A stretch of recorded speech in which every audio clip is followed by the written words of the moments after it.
నా పిల్లలందరికీ వాట్సాప్లో నా గ్రూపులో పెట్టాను.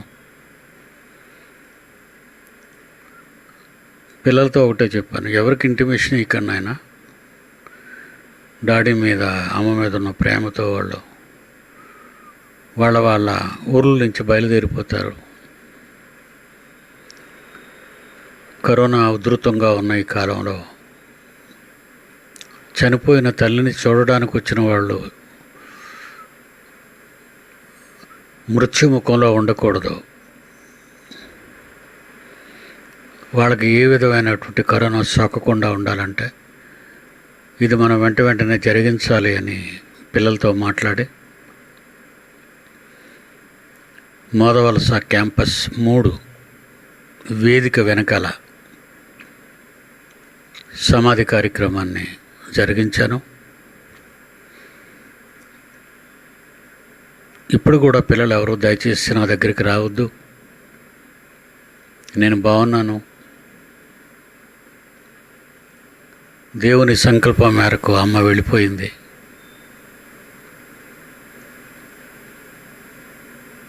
ఆమె మంచం మీద ఉన్నప్పుడు దేవుని పని అంటూ ఏమీ జరగటం లేదు. ఆమె కొరకు పని మాత్రం ఎక్కువగా అయ్యేది. సుమారు 2 లక్షల రూపాయల వరకు ఖర్చు పెట్టాను నా వంతు.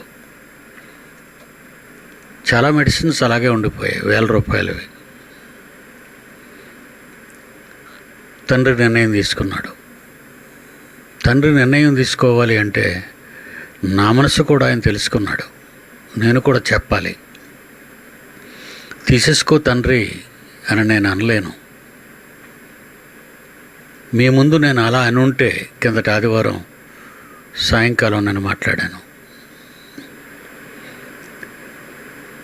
ఇటు ఆమెని పంపించేస్తాడా డాడీ అని అపార్థం చేసుకుంటారేమో పిల్లలు అని. ఆమె పని అయిపోయింది. నా కోసమే ఉంచాడు. ప్రతి సంవత్సరం మీరు చూడాలని ఉంచుతున్నాడు, వేదిక మీదకు తెప్పిస్తున్నాడు, కూర్చోబెడుతున్నాడు. ఇంకొద్దు నాయన, ఒక పక్క భారీ నిర్మాణం జరుగుతుంది, ప్రతిరోజు దాని గురించి నువ్వు ఎక్కువగా ఆలోచిస్తూ ఉన్నావు. ప్రతిరోజు నా గ్రూపులో ఉన్న వాళ్ళకి ఆ రోజు పనిని వాళ్ళకి వాట్సాప్లో పంపిస్తున్నాను. ఎంతవరకు జరిగింది, ఏటేడు జరుగుతుంది. బాత్రూములు కూడా తయారైపోతున్నాయి. వేదిక దగ్గర అతిపెద్ద స్టేజ్ కూడా నిర్మాణం అయిపోతుంది. ఇంకా ఐరన్ వర్క్ ఒక్కటే ఉంది, నిలబెట్టాలి ఇప్పుడు స్తంభాలని. సుమారు సంఘం నుండి ఒక 60 మందిని తీసుకుని వెళ్తున్నాను. ఆగస్టు 10ని 17వ తారీఖు వరకు అక్కడే ఉంటాను. మీకోసం, మీ అందరి కోసం. నిన్న జీవన్ బాబుకి అప్పగించాను బరేల్ గ్రౌండ్కి. నాయన ఫోన్ చేయంటే మొత్తం అక్కడ నిండిపోయిందండి. ఎప్పటి నుంచో సమాధులకు స్థలం కావాలని చంద్రబాబు దగ్గర నుంచి అడుగుతున్నారు. వాళ్ళకి ఇవ్వలేదండి వాళ్ళు. ఇంకొక బరేల్ గ్రౌండ్ ఉందంటే అక్కడికి వెళ్ళారు. జీవనం వెళ్ళాడు. అప్పటికే అక్కడికి కరోనా శవాలు వచ్చేసాయి. సమాధుల దగ్గర బరేల్ గ్రౌండ్, అక్కడ 2వ బరేల్ గ్రౌండ్ దగ్గర ఉన్న ఆయన గేటుకు తాళం వేసి కనబడకుండా వెళ్ళిపోయాడు. ఎందుకంటే ఈ శవాల్ని అక్కడ పాతొద్దని, ఊరు మధ్య ఉంది అది, చుట్టూ ఇల్లులే, కరోనా శవాలని అక్కడ పాతి పెట్టొద్దని అబ్జెక్షన్ చేశారు. అక్కడ దొరకలేదు. మంచి ఆలోచన వచ్చింది. ప్రతి ఏటా నా పిల్లలు కూడుకునే చోటు అంటూ ఒకటి ఉంది. ఆ చోటు ఎందుకు నేను వాడుకోకూడదు అనిపించింది. వెంటనే ప్రసన్న అన్న, జాన్సన్ అన్న, జీవన్ అన్న, మిగిలిన పిల్లలందరూ కలిసి అక్కడ తీసుకెళ్ళిపోయారు.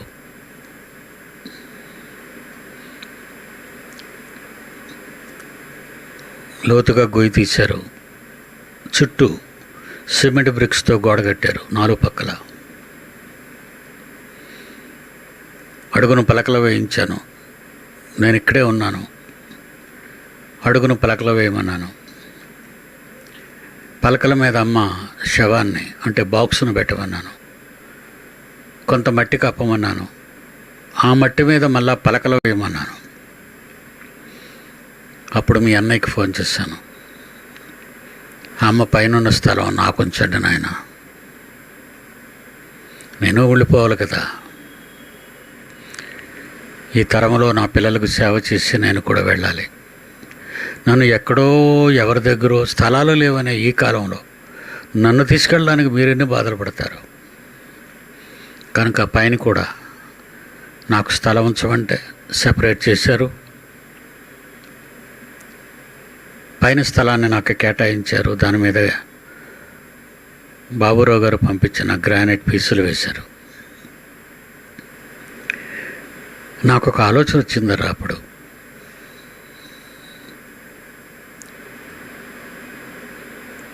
చిన్ననాటి నుండి సేవ చేస్తున్నాను. ఎందరో వచ్చారు, ఎందరో నన్ను విడిచి వెళ్ళిపోయారు. ఈరోజు నాతో లేరు వాళ్ళు. అలా పోగా పోగా పోగా పోగా చివరికి నా పిల్లలైన వారందరూ నిలిచారు.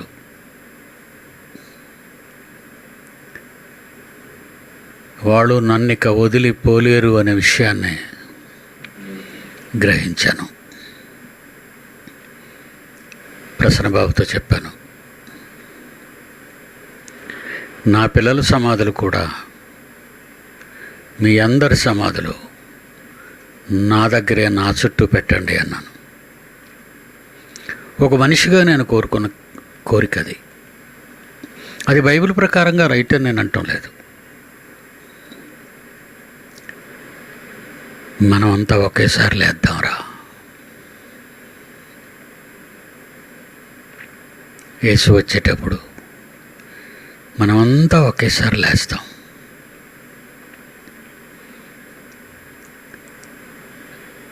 ఎలా లేస్తారు?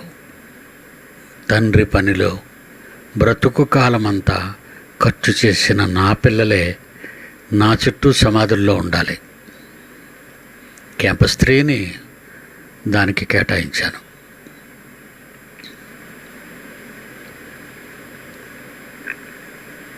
ఈ ఆలోచన రావటానికి కొన్ని సంగతులు నాకు గుర్తొచ్చాయి, మీతో పంచుకుంటాను. అమ్మ వెళ్ళిపోవాలి, వెళ్ళిపోయింది. వెళ్ళిపోవటంలో దేవునికి నేను మాటిచ్చాను. నా మనసు తెలుసుకున్నాడు. వీడు ఉండగలడు వీడు అనుకున్నాడు ఆయన. క్రిందట ఆదివారం సాయంకాలం మాట్లాడాను. నేను మీకు వాట్సాప్లో పంపించిన మెసేజ్.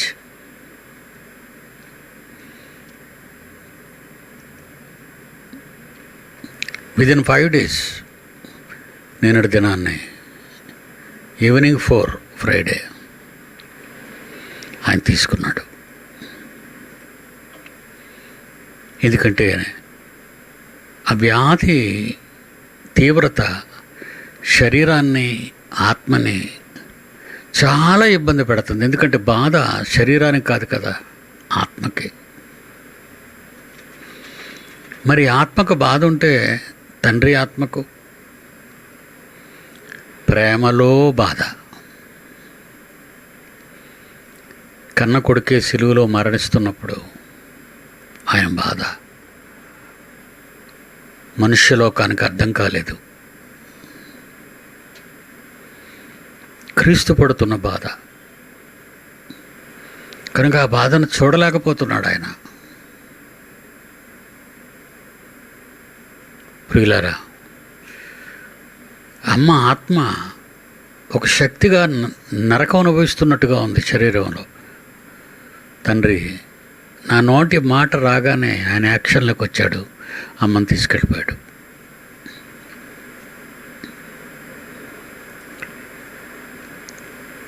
ఇక మీ అన్నయ్య మాట్లాడారు. ఆమె సేవలోని కష్టాలు, కన్నీళ్ళు, బాధలు, అవమానాలు, నిందలు అని భరించాం.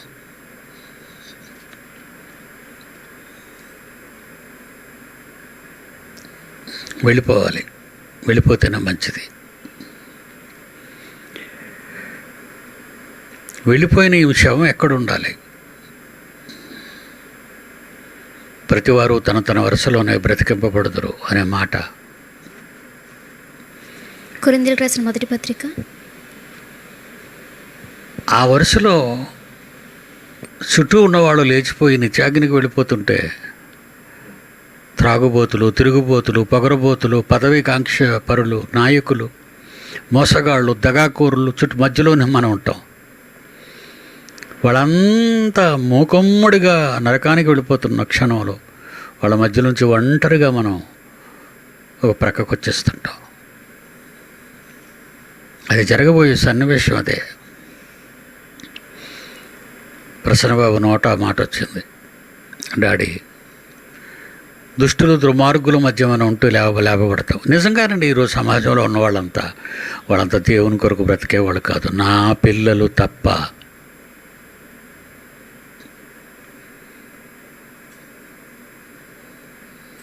కనుక మనకి సమాధులు ఉండాలిరా.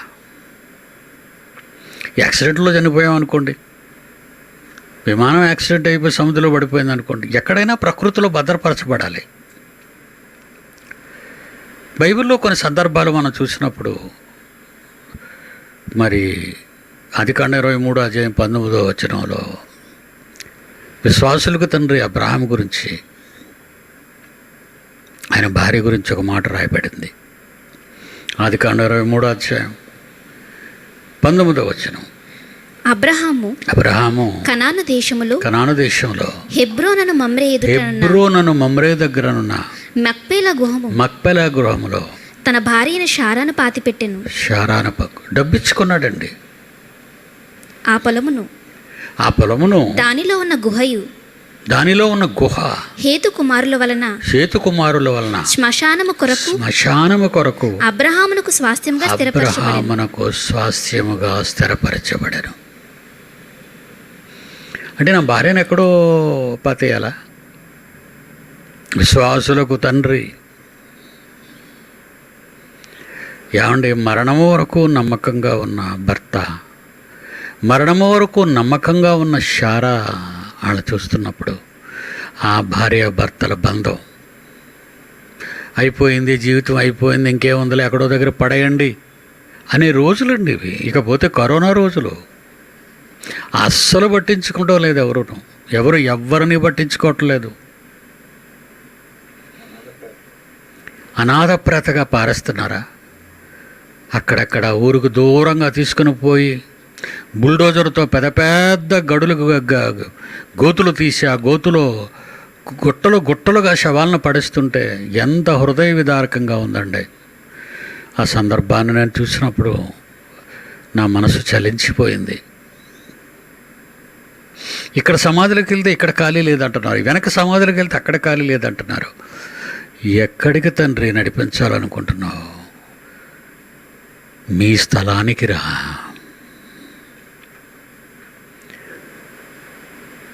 ఇన్నేళ్ల తర్వాత, ఈ 200 సంవత్సరాల తర్వాత, 2000 సంవత్సరాల తర్వాత ఈ తరంలో నిన్ను పుట్టించుకున్నాను, చరిత్ర సృష్టించబోతున్నాను.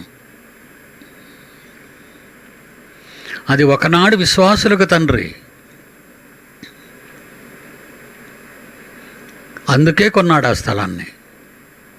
ఎవరో స్థలంలో పారేయకుండా, ఎక్కడో పడేయకుండా.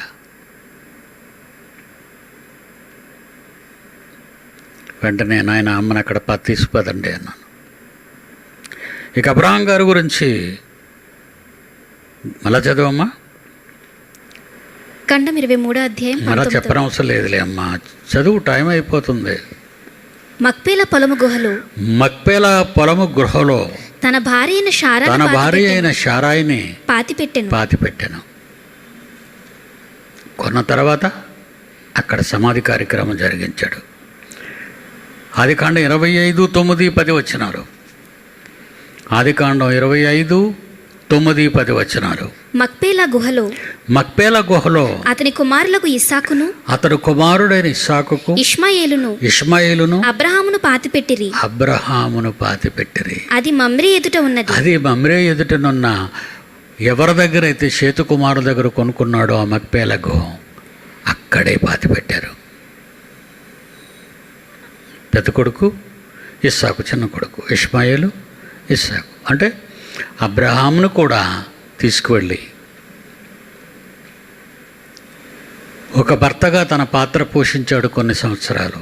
ఒక భార్యగా శారా తన పాత్ర పోషించింది కొంతకాలం. మీ అమ్మ నాతో పాత్రలో నటించి 52 సంవత్సరాలు నటించింది తన పాత్రలో ఒక తల్లిగా. ఆ పాత్రలో నాకు భార్యగే కాకుండా, నా పిల్లలకు తల్లిగా కాకుండా, నా తండ్రి సేవలో సహకారిగా వచ్చింది. ఈరోజు భార్య భర్తల మధ్య మమకారాలు, ప్రేమలు లేక, వివాహానికి అర్థం లేకుండా చేసి, పవిత్ర బంధాన్ని కళంకపరిచి, నిష్కళంకమైన పానుపును కళంకపరిచి,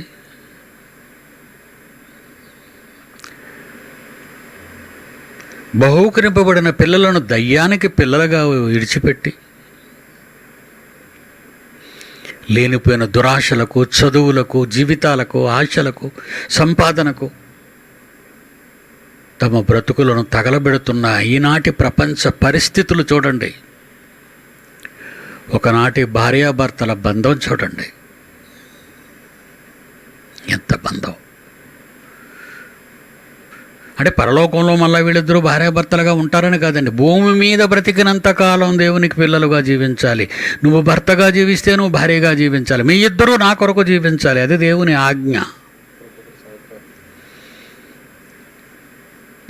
పెళ్ళి కాని ఒక యవనస్తుడు అంటున్నాడు బైబిల్లో, విశ్వాసురాలైన కేఫావలే విశ్వాసురాలైన భార్యను వెంటబెట్టుకొని సేవ చేయుటకు మాకు అధికారము లేదా? భార్య ఉన్నది అంటే దేనికి? విశ్వాసురాలైన భార్య ముందు విశ్వాసురాలై ఉండాలి. విశ్వాసురాలైన భార్య తన భర్తతో కలిసి దేవుని పనిలో ఉండాలి. విడాకులు తీసుకుంటావా? అమ్మా నాన్న దగ్గరికి వెళ్ళిపోతావా? ఇదేనా నీ దాంపత్యం?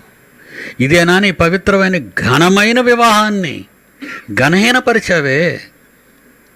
నిష్కళంకమైన పానుపుని పాప పెంకళం చేశావే?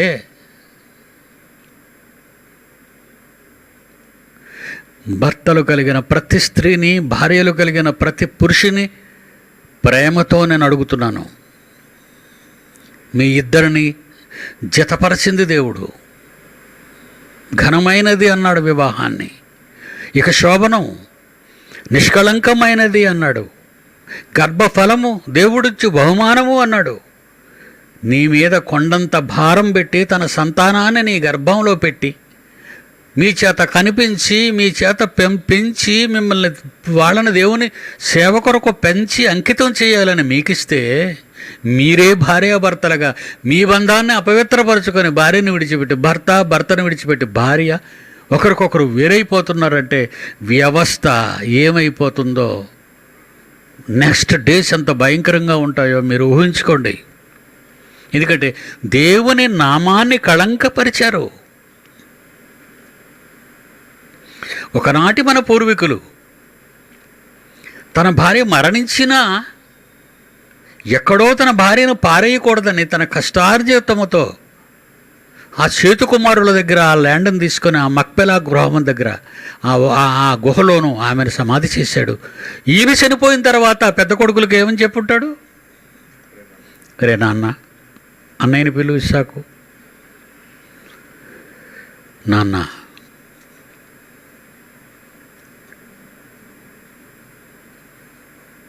మీ అమ్మ శారాయ్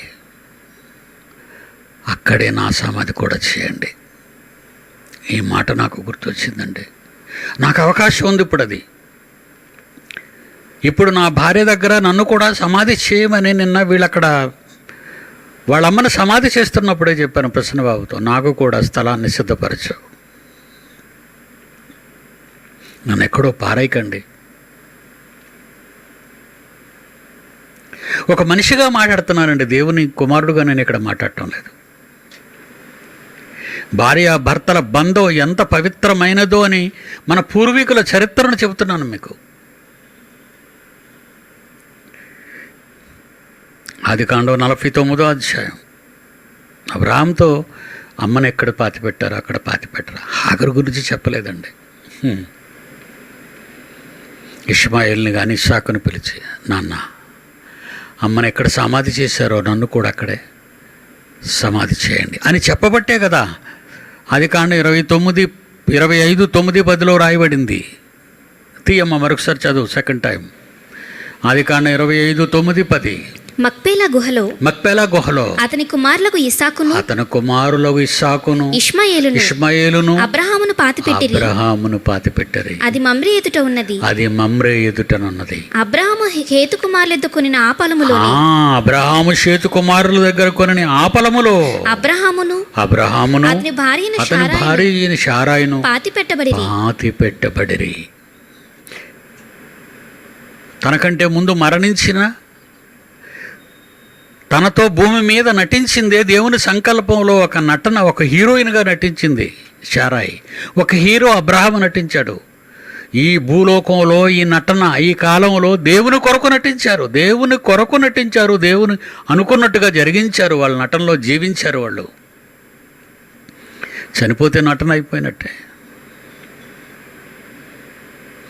కానీ ఎంత నమ్మకమైన వాడండి అబ్రహాం.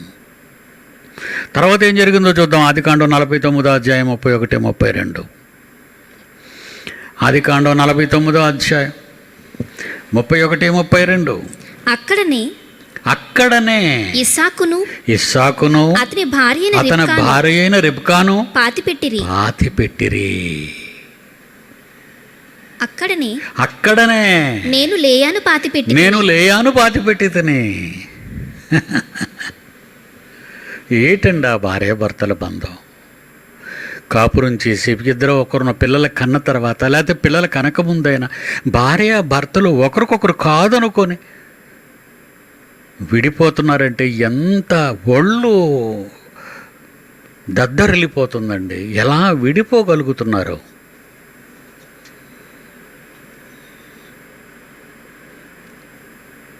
చావు ఒక్కటే వాళ్ళని విడదీయాలి, అది దేవుని ఆజ్ఞ. కానీ విడదీసేది నీలో ఉన్న అహంకారం, నీలో ఉన్న పట్టుదల, నీలో ఉన్న వ్యతిరేకత, నీలో ఉన్న అవిధేయత దేవునికి. సాతాను నిన్ను మార్చింది కదా ఇలా. తల్లి తండ్రి ఈరోజు విదేశాల్లో ఉన్న కల్చర్ అదే. ప్రతి ఆడది విదేశాల్లో పిల్లలతో ఎక్కడో కాపురం ఉంటుంటుంది. ఇంకొకటి తెచ్చుకుంటుంది, మీ నాన్న అంటుంది. ఆ పిల్లలు ఇష్టపడరు. ఆ పిల్లల్ని వేరేగా వాళ్ళ హాస్టల్లో వేసేస్తుంటారు. వీళ్ళిద్దరూ సహజీవనం చేస్తుంటారు. ఈరోజు మన భారతదేశానికి వచ్చింది ఈ డర్టీ కల్చర్. ఒకనాడు కట్టెల మీద భర్తతో పాటు తగలబెట్టేటప్పుడు సతీ సహగమన పేరుతో భార్యను కూడా కాల్చిన గొప్ప సంస్కారం ఉన్న దేశమే. చంపేయటం గొప్ప సంస్కారం అంటం లేదండి నేను. భర్తతో పాటు ఆమెను కూర్చోబెట్టడం కట్టెల మీద, ఆమె కాలిపోవడం బ్రతికుంటుండగా. ఇలాంటి సంస్కారంతో ఆరంభమైనటువంటి భారతదేశంలో అది పిచ్చి సంస్కారం కావచ్చు. కానీ ఈరోజు సహజీవనం వరకు వచ్చేసింది దేశం. ఇద్దరు అంగీకరిస్తే పెళ్ళి అయిపోయినా మరొకరితో జీవించు అనేటటువంటి చట్టం చేసుకున్నారు మన వాళ్ళు. ఆడవాళ్ళు, మగవాళ్ళు. అబ్బబ్బబ్బబ్బబ్బబ్బ అంటే ప్రపంచం వినాశ పంచులకు పరిగెడుతుంది. ఇస్సాకు రిబ్కాల గురించి ఏం రాయబడింది? అక్కడనే ఇస్సాకును ఆమె భార్య అయిన రిబ్కాను పాతిపెట్టిరి. అక్కడనే నేను లేయాను పాతిపెట్టితిని.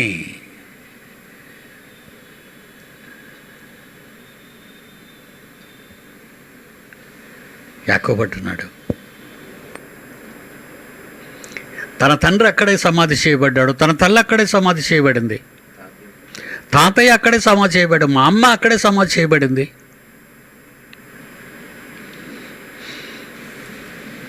నేను అబ్రహాం, ఇస్సాకు, యాకోబుల దేవుడును, నేను వాళ్ళ దేవుడిని అనిపించుకున్నట్టుకు సిగ్గుపడను. దేవుడు అంటున్నాడు అండి, తండ్రి అయిన దేవుడు అంటున్నాడు. నేను అబ్రహాం, ఇస్సాకు, యాకోబుల దేవుడును, నేను వాళ్ళ దేవుడిని అనిపించుకున్నట్టుకు సిగ్గుపడను. హెబ్రీ పత్రిక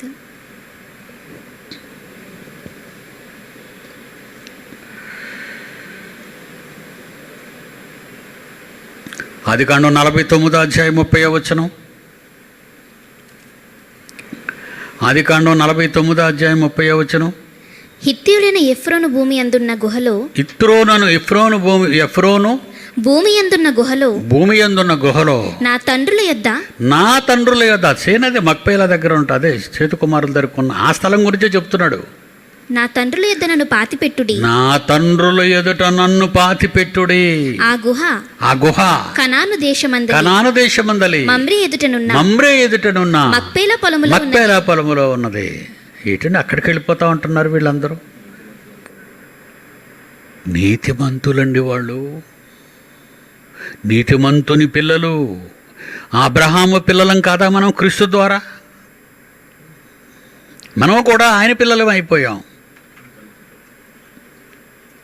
మేము నీతిమంతులము, నీతిమంతుల కుటుంబానికి చెందిన వాళ్ళము. గలతీ పత్రిక 3వ అధ్యాయము, గలతీ పత్రిక 3వ అధ్యాయము.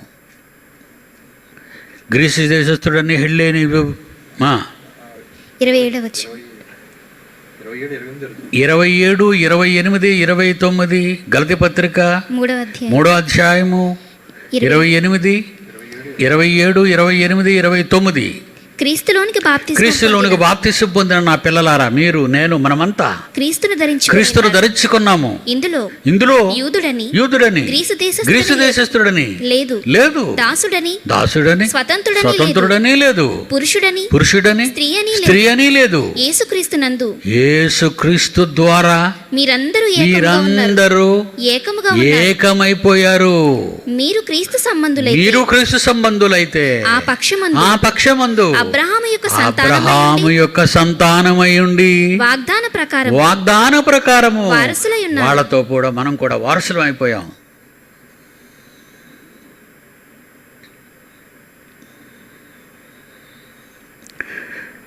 యాభై అధ్యాయం 13వ వచనం. ఆదికాండం 50వ అధ్యాయం 13వ వచనం. ఆదికాండం. యాకోబు కుమారులు కనాను దేశమునకు అతని శవమును తీసుకొని పోయి. ఎవరి శవాన్ని? యాకోబు శవాన్ని తీసుకొని పోయి మక్పేల పొలమందలి గుహములో పాతిపెట్టిరి. కొడుకులు.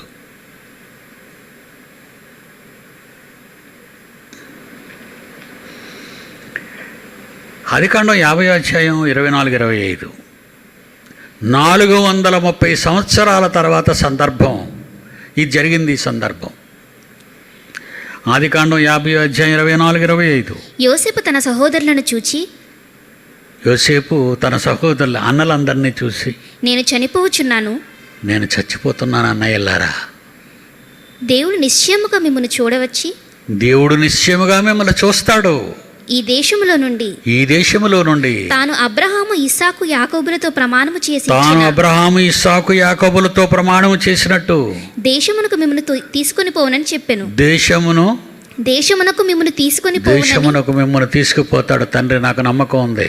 అంటే యోసేపుని అమేసిన వాళ్ళే, వీళ్ళు చంపేద్దాం అనుకున్న వాళ్ళే. అన్నలతో మాట్లాడుతున్నాడు ఆయన మరణశయ్య మీద ఉండి. అప్పటికి ఇంకా బానిసర్కానికి రాలేదు. యోసేపు చనిపోయిన తర్వాత కదా బానిసర్కం అనేది వస్తుంది. ఇక కొత్త రాజు వచ్చిన తర్వాత యోసేపును ఎరుగని రాజు పాలిస్తాడు. అది 430 సంవత్సరాల తర్వాత దేవుడు వాగ్దానం చేసే దేశం. అది ఎన్ని వందల సంవత్సరాల తర్వాత వెళతారు అనేది యోసేపుకు తెలీదు. కానీ యోసేపు ముందుగానే చెబుతున్నాడు, దేవుడు నిశ్చయముగా మిమ్మల్ని చూడవస్తాడు. ఎందుకంటే మీ మీద అతనికి వాగ్దానం ఉంది, సంకల్పం ఉంది. ఆ సంకల్పానుసారం దేవుడు మిమ్మల్ని విడిచిపెట్టాడు. నన్ను విడిచిపెట్టలేదు, మిమ్మల్ని విడిచిపెట్టాడు. పరలోకమందున్న నా తండ్రి ఆయన నిశ్చయముగా మిమ్మల్ని విడిచిపెట్టాడు. అప్పుడు మీరు నా ఇక్కడ సమాధి ప్రస్తుతానికి సమాధి చేసేయాలి. ఈజిప్ట్లో కదా నేను చచ్చిపోతున్నాను. నేను ఈజిప్ట్ దేశంలో ఉన్నప్పుడు మీ మధ్య కదా చచ్చిపోతున్నాను. ఇప్పుడు సమాధి ఇక్కడే చేసేయండి, ఈజిప్ట్లోనే చేసేయండి. కానీ దేవుడు మీ అందరికీ స్వాతంత్ర్యాన్ని ఇవ్వబోతున్నాడు. ఇస్తాడు. వస్తాడు ఒక ఆయన, అదే మోషే రావటం. ఆయన నాయకత్వంలో మీరు ఇంత విడిపింపబడతారు, పాలు తేనుడు దేశానికి వెళతారు.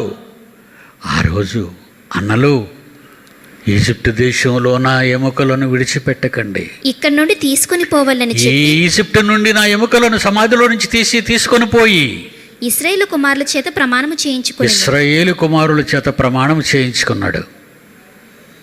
తీసుకెళ్ళిపోతారు కదా. ఏమండి ఎముకలు ఎక్కడుంటే ఏంటండి అంటారా?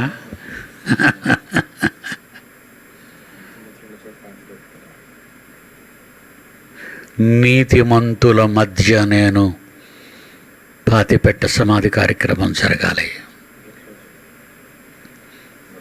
మొదటి రాజులు 13వ అధ్యాయము 31. మొదటి రాజులు 13వ అధ్యాయము 31. ఇతడు సమాధిలో శవమును పెట్టి సమాధిలో శవమును పెట్టి నేను మరణమైనప్పుడు దైవజనుడైన ఇతడు పెట్టబడిన సమాధిలో నన్ను పాతిపెట్టుడి నా శల్యములను అతని శల్యము దగ్గర అతని ఎముకల దగ్గర దేహం దగ్గరే పెట్టండి. నీతిమంతులుండు చోట, దేవుని పిల్లలు ఉన్న చోట శవాలు ఎక్కడుంటే ఏంటండి? ఎవరి శవాలు ఎక్కడుంటే ఏంటి? వదిలేయండి. నీవు నీతిమంతుడువా, దేవుని కుమారుడువా, దేవుని సంకల్పానుసారివా, నీ భార్య, నీవు, నీ పిల్లలు, నీ కుటుంబము దేవునికి సర్వ వేళల సేవలు అందిస్తున్న కుటుంబమేనా మీది? క్రీస్తు రాజుగా ఉన్న కుటుంబమేనా మీది? భూమి మీద ఉన్న ఈ కుటుంబములన్నీ పరలోకమందున్న ఏ దేవుని బట్టి కుటుంబములను పిలువబడుచున్నావో ఆ కుటుంబముతో ఏకమైన వాళ్ళు, ఏక పట్టణస్థులు మనమంతా.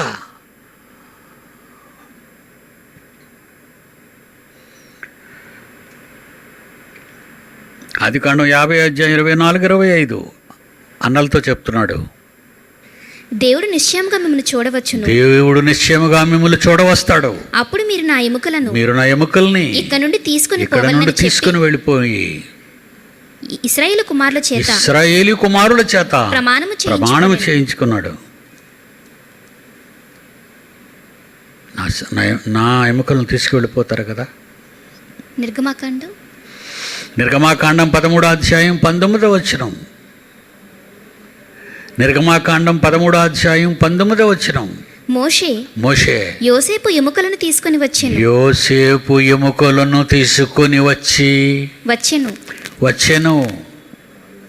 అతడు 430 ఏళ్ల తర్వాత కదండి వీళ్ళు బానిసరకం నుంచి బయలుదేరిపోయారు. ఎర్ర సముద్రం పాయలై కనాను దేశానికి ప్రయాణం చేశారు. అప్పుడు యోసేపు ఎముకలను కూడా బయటకు తీసుకుని మూటగట్టారు. నీ దేహము ఒకనాడు దేవుడుండిన ఆలయం. మర్చిపోయా? నీ దేహానికి ఉన్న విలువ మర్చిపోయావా? ఈరోజు నా దేహానికి ఉన్న విలువ మర్చిపోయానా? నేను మరవకూడదు. ఈ నా దేహములో నా తండ్రికి ఆలయమై సమర్పించుకున్నాను ఈ దేహాన్ని. చూపులో తేడా లేకుండా, వినికిడిలో తేడా లేకుండా, మాటలో తేడా లేకుండా, దేవుని కొరకు బ్రతకటంలో మోసం లేకుండా నా తండ్రికి అర్పించుకున్న ఆలయమే నా దేహం. ఈ దేహం మనుషులు చేసింది కాదు, నా తండ్రి చేశాడు. వివాహము ఘనమైనది, పానుపు నిష్కళంకమైనది. ఇన్ని సూత్రాలు చెప్పిన నా తండ్రి నా దేహాన్ని నా తల్లిదండ్రుల గర్భంలో పండించి తయారు చేసి తన కొరకు ఈ దేహాన్ని నిలబెట్టుకున్నాడు గనక ఈరోజు ఈ దేహాన్ని దేవుని కొరకు బలివ్వటానికైనా సిద్ధపడ్డాను. మగాడంటూ ఎవడైనా ఉంటే, దేవుడు లేడనేవాడు ప్రపంచంలో 760 కోట్ల మంది ఒకవేళ ఎవడైనా ఉంటే రండి రా అన్నానది. నా తండ్రిని మహిమపరుస్తున్నాను. ఎవడు రా శాస్త్రవేత్త? ప్రకృతి తనంతట తానే వచ్చిందని చెప్పిన దరిద్రుడెవడు రా అని తొడగొట్టి మీసం తిప్పి జబ్బ చరిచి పిలిచాను ప్రపంచాన్ని. గత 50 ఏళ్లుగా పిలుస్తున్నాను. ఒక్కడు కనిపించడు. అది నా తండ్రిని మహిమపరిచినప్పుడు నా ఎదుట ఎవ్వడూ నిలవలేడు. అలాంటి ఈ దేహము లెనిన్ శరీరాన్ని యుఎస్ఎస్ఆర్ 100 సంవత్సరాలు భద్రపరిచింది. దేనికి? కామ్రేడ్స్ అని పిలవడానికా? దేవుడు లేడని బ్రతకటానికా? దేవుడు లేడని దేశాలను ఏలడానికా? ఈరోజు చైనా దేశంలో ఉన్నటువంటి ఆ పింగ్ అనేవాడు, వాడు చచ్చిపోయినంత వరకు ఆ దేశానికి ప్రధాని. వాడిపైన రష్యా ఉంది. పుతిన్ అనేవాడు, వాడు చచ్చిపోయినంత వరకు వాడే ప్రధానట ఆ దేశానికి. చూసారా మనుషులు ఎలా మారిపోతున్నారో? ఇలాంటి స్వార్థపూరితమైన దేహమే ఒకనాడు లెనిన్ విప్లవాంది, మావో విప్లవాంది. లెనిన్ దేహాన్ని నేను పుట్టినంత వరకు, గార్బచేవ్ వచ్చినంత వరకు అది భద్రపరచబడింది అతని దేహం. గార్బచేవ్ వచ్చిన తర్వాత అతడు దాన్ని సమాధి చేయించాడు బలవంతంగా. కమ్యూనిస్టులు ఎప్పుడైతే పడిపోయారో, లెనిన్బర్గ్ పీటర్బర్గ్గా ఎప్పుడు మారిందో, రష్యాలో ఉన్న క్రైస్తవులు ఎప్పుడైతే తిరుగుబాటు చేశారో లెనిన్ దేహాన్ని సమాధి చేసేశారు. ఒక పనికిరాని దేహాన్ని, ఒక తప్పుడు సంగతులతో యుఎస్ఎస్ఆర్ను పాలించినటువంటి నాయకులు, విప్లవ నాయకులు, వాళ్ళ శరీరాలు ఎందుకు దాచుకుంటున్నారు మీరు? వాళ్ళు భక్తులా? కాదే. విశ్వాసులకు తండ్రి తన భార్య దేహాన్ని దాచడంతో పాటు తన కుటుంబం మొత్తం, తన వంశాన్ని దాచడం మొదలుపెట్టాడు.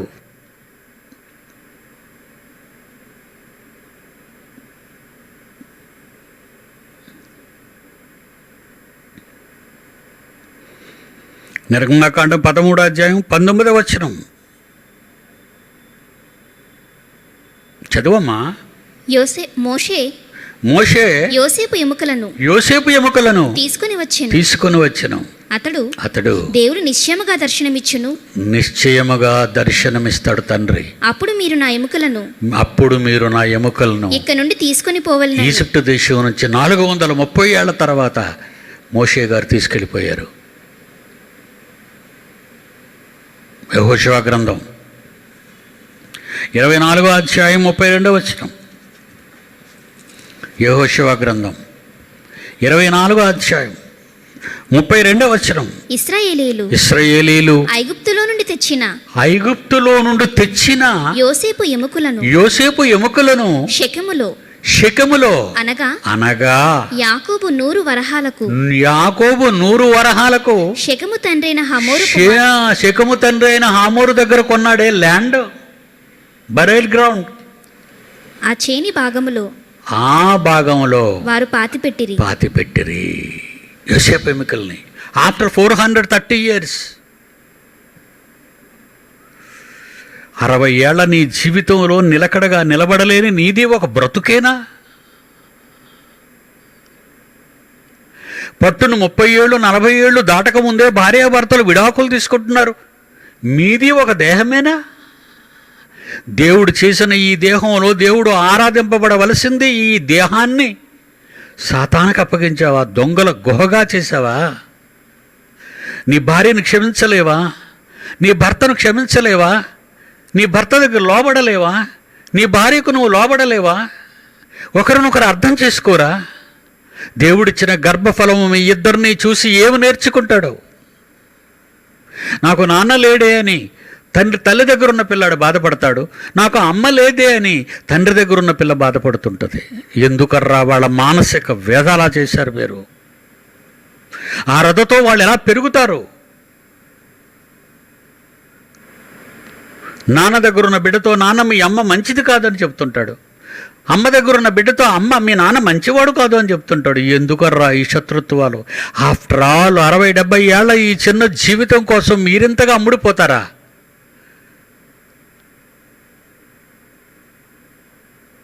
వద్దర్రా, తప్పు చేయకండి.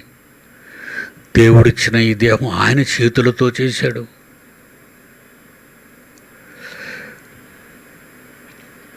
చోళాలి గర్భమందు ఎముకలు ఏ రీతిగా ఎదుగుచున్నవో నీకు తెలుసా? అలాంటి ఎముకలు ఈజిప్ట్లో మట్టిలో పోయిన తర్వాత ఇంకెందుకురా ఆ ఎముకలు మనమేం చేసుకుంటాం? ఏమండి, చర్మము కుళ్ళిపోయిన ఎముకలు 430 ఏళ్ళు ఈజిప్ట్ దేశంలో సమాధిలో ఉన్నాయంటే సైన్స్ ఇప్పుడు థియరీ చెప్పనవసరం లేదండి, అవి ఉంటాయి, భద్రపరచబడతాయి.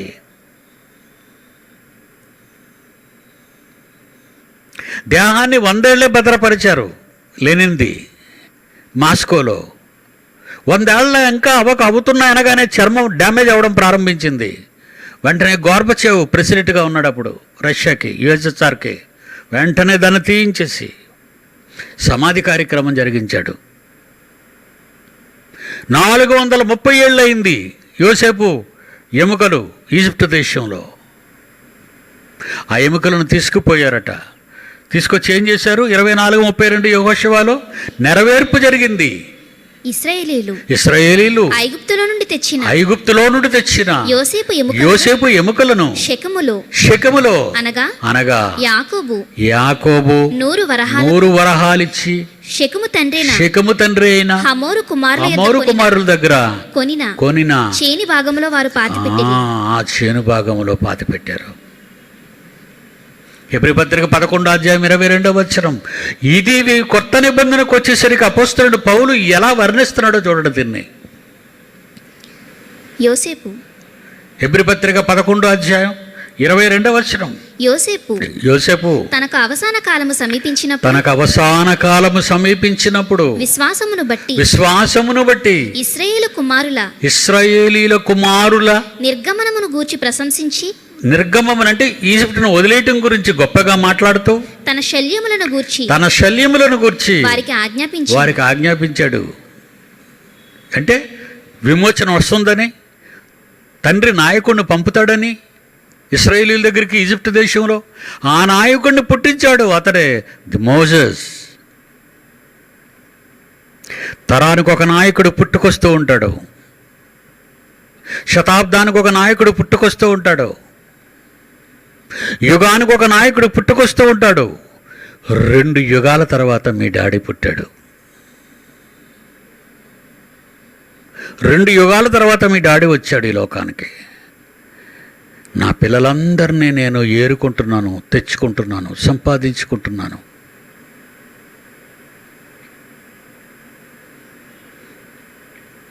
అలాగా శల్యాల గురించి ఆజ్ఞాపించటం ఎంత విశ్వాసం అండి యోసేపుకి.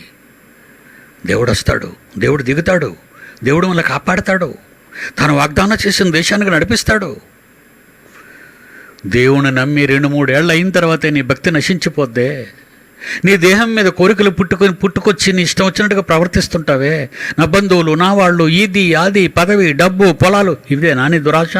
మీ అమ్మ ఏం తీసుకెళ్ళిపోయింది? మీ అమ్మ ఏం తీసుకుపోయింది? తన పని తీసుకుపోయింది. ఆమె చేతులకి జై కొడుతూ దేవుని కోసం నిలబడింది. ఆ దేహాన్ని భద్రపరిచాను. నా దేహం కోసం కూడా రెడీ చేసుకున్నాను. నా పిల్లలందరికీ ఒక డాడీతో పాటు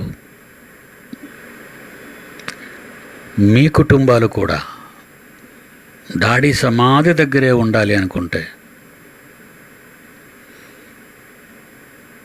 మీ కొరకు స్థలాన్ని భద్రపరుస్తాను. మీ కుటుంబంలో 6 ఉంటే 6 సరిపోయే లోతుకు వెళదాం. ముందు మరణించిన వారిని లాస్ట్ రంధ్రంలో పెడదాం, అది కప్పి మళ్ళా భద్రపరుద్దాం.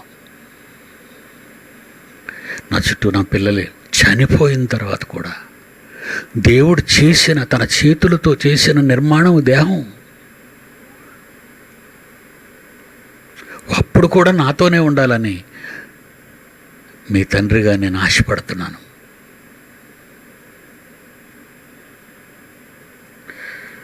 అపోస్తల కార్యాలు 13:36. అపోస్తల కార్యములు 13:36.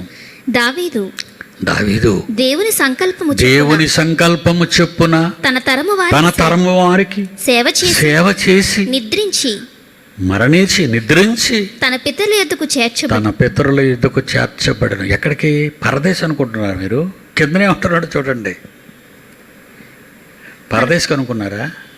తన పితరుల యుద్ధకు చేర్చబడను అంటే ఎక్కడికి? చేర్చబడి కుళ్ళిపోయాను కానీ మరి చదువు అమ్మ, నువ్వెందుకు అమ్మ కుళ్ళిపోతున్నావు అలాగ చదవటానికి? తన పితరుల యొద్దకు చేర్చబడి తన పితరుల యుద్ధకు చేర్చబడి అంటే కుళ్ళిపోయాను గాని ఎందుకు నొక్కేస్తున్నావు దాన్ని? కుళ్ళిపోయాను గాని పితరుల యుద్ధకు చేర్చబడి కుళ్ళిపోయింది ఆయన శరీరం. అంటే పరదేశికి వెళ్తే కుళ్ళిపోదు కదా, దేహం భూమి మీద కదా ఉండాలి. ఆ దేహం అయినా పితరుల యుద్ధకే చేర్చబడింది. That is the point. మట్టిలో కుళ్ళిపోతుంది, శల్యాలు ఉంటాయి, లోపల ఎముకలు ఉంటాయి. చదువు ఇప్పుడు క్లియర్గా చదవాలి. దావీదు బెంగ లేకుండా, భయం లేకుండా, అవిశ్వాసం అనేది రాకుండా ధారావాహికంగా చదవాలి ఇలాంటివి. దావీదు దేవుని సంకల్పము దేవుని చొప్పున సంకల్పం అంతటి చొప్పున తన తరము వారికి సేవ తన చేసి తరము వారికి సేవలు అందించాడు. నిద్రించి చనిపోయాడు, నిద్రించాడు. తన పితరుల యొద్దకు చేర్చబడి నిద్రించాడు. ఇప్పుడు నిద్రలో ఉన్నాడు. ఎక్కడ నిద్రపోవడానికి వెళ్ళాడట? తన తరము ఎక్కడ నిద్రలో ఎక్కడ పెట్టమన్నాడు? తన పితరుల యొద్దకు తన చేర్చబడి పితరుల యొద్దకు చేర్చబడి తన పితరుల సమాధుల యొద్దకు వెళ్ళిపోయింది ఇతని డెడ్ బాడీ. కుళ్ళిపోయాను. ఆ పితరుల సమాధిలో ఇతని సమాధి కూడా అక్కడే పెట్టి అందులో పెడితే అతని శరీరం కుళ్ళిపోయింది.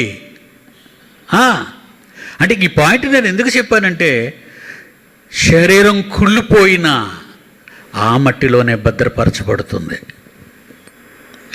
ఎముకలు ఎండిపోయినా ఆ మట్టిలోనే భద్రపరచబడతాయి. కానీ మరి అక్కడికి పితరుల యుద్ధకే ఎందుకు వెళ్ళాడు? పితరుల యుద్ధకండి పరదేశంలో ఉన్న పితరుల యుద్ధకు అంటావా?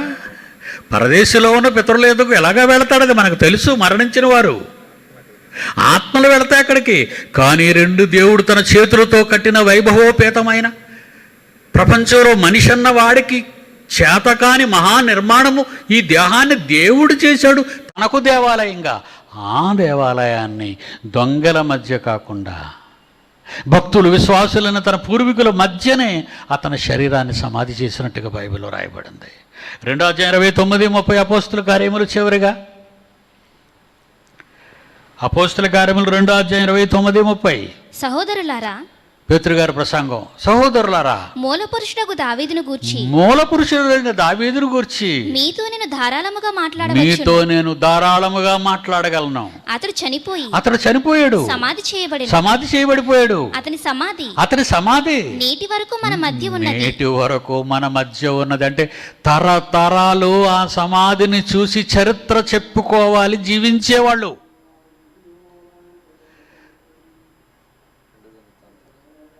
తరతరాలు సమాధిని చూసి చరిత్ర చెప్పాలి.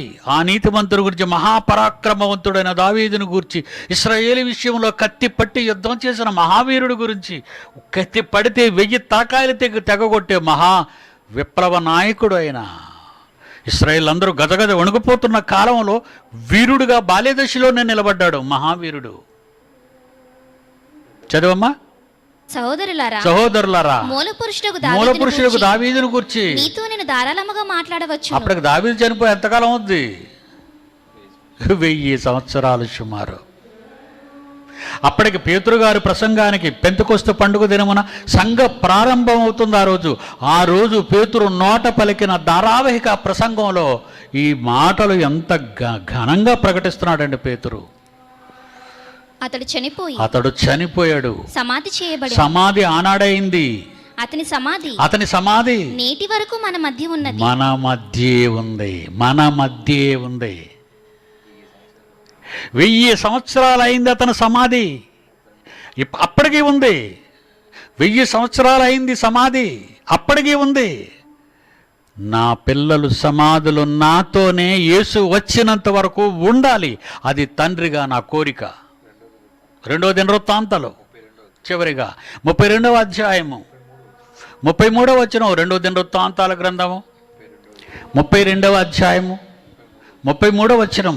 హిజ్కియా తన పితరులతో కూడా నిద్రించగా, పితరులతో కూడా అతడు నిద్రించగా జనులు దావీదు సంతతి వారిని శ్మశాన భూమి యందు కట్టబడిన పై స్థానమునందు అతని పై స్థానమందు. ఆల్రెడీ కిందన కొన్ని అంతస్తులు ఉన్నాయి.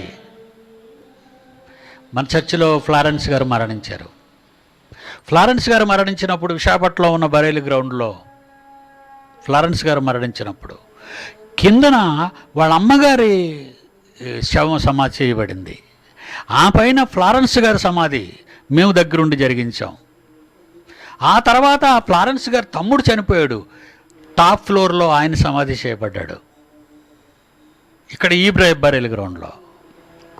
కానీ నా పిల్లలు సమాధులు నాతోనే కలిసి ఉండాలని మిమ్మల్ని అందరినీ కోరుకుంటున్నాను. ఇది ఆజ్ఞ కాదు, యువర్ విల్ అండ్ విష్. ఈ దేహం చాలా గొప్పది. అమ్మ మనకు లేదని బాధపడొద్దు. మనమంతా వెళ్ళిపోతాం. మనమంతా వెళ్ళాలి అక్కడికి. మనమంతా కలుసుకోవాలి. మనం ముందు చనిపోగానే మనం పరదేశికి వెళ్ళిపోయి మాత్రం అందరం కలుసుకుంటాం. అక్కడ కలుసుకుంటాం. అప్పటికే మన దగ్గరికి రాని వాళ్ళు ఈలోగా యేసు రాకడ వచ్చేస్తే బ్రతుకున్న వారితో కలవటానికి మరలా మనం మన సమాధుల్లోకి వచ్చి లేస్తాం. తెలుసా, మన క్యాంపస్ 3 ఆ వేదిక దగ్గరికి వేలాది మంది పిల్లలు వస్తుంటారే ప్రతి ఏడాది. పుణ్యక్షేత్రంలాగా అక్కడ జరుగుతుందే. దేవుని మహాజ్ఞానాన్ని నేర్చుకోవడానికి దేశము నలుమూలల నుంచి, ప్రపంచంలో దేశాల నుంచి నా పిల్లలందరూ 10 రోజులు, వారం రోజులు నాతో గడపడానికి అక్కడ వస్తారు. ఆ వేదిక మీద కూర్చుంటారు. ఆ వేదిక వెనకాతలే మన సమాధులు భద్రం చేయబడతాయి. God bless you my children. రేపు మాట్లాడుకుందాం. సెలవు.